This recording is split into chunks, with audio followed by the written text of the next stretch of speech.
Stuckey-Hatchet, Epilogue.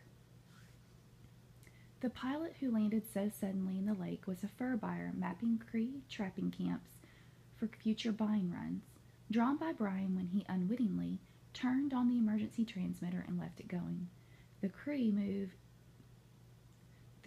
into the camps for fall and winter to trap, and the buyers fly from camp to camp on a regular route.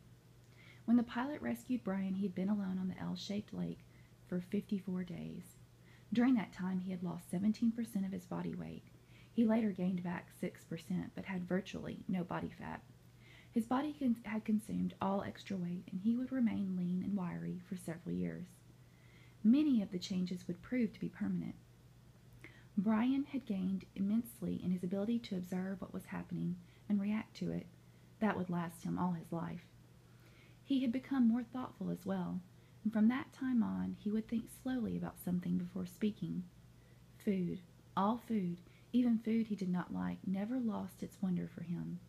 For years after his rescue, he would find himself stopping in grocery stores to just stare at the aisles of food, marveling at the quantity and the variety.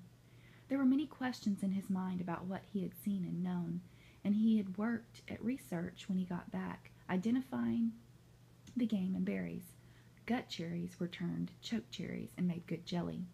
The nut bushes where the fool birds hid were hazelnut bushes. The two kinds of rabbits were snowshoes and cottontails. The fool birds were ruffled grouse, also called fool hens by trappers for their stupidity. The small food fish were bluegills, sunfish, and perch. The turtle eggs were laid by a snapping turtle, as he had thought. The wolves were timber wolves, which were not known to attack or bother people. The moose was a moose. There were also the dreams. He had many dreams about the lake after he was rescued. The Canadian government sent a team to recover the body of the plane, and they took reporters, who naturally took pictures and film of the whole campsite, the shelter, all of it.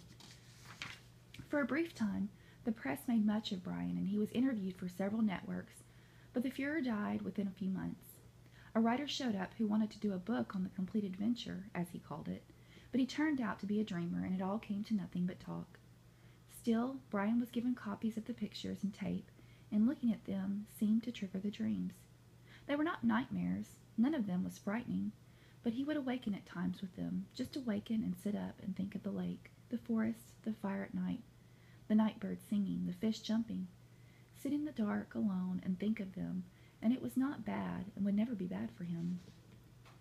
Predictions are, for the most part, ineffective, but it might be interesting to note that had Brian not been rescued when he was, had he been forced to go into hard fall, perhaps winter, it would have been very rough on him. When the lake froze, he would have lost the fish, and when the snow got deep, he would have had trouble moving at all. Game became seemingly plentiful in the fall. It's easier to see with the leaves off the brush, but in winter it gets scarce and sometimes simply non-existent as predators, fox, lynx, wolf, owls, weasels, fisher, marten, northern coyote sweep through areas and wipe things out. It is amazing what a single owl can do to a local population of ruffled grouse and rabbits in just a few months.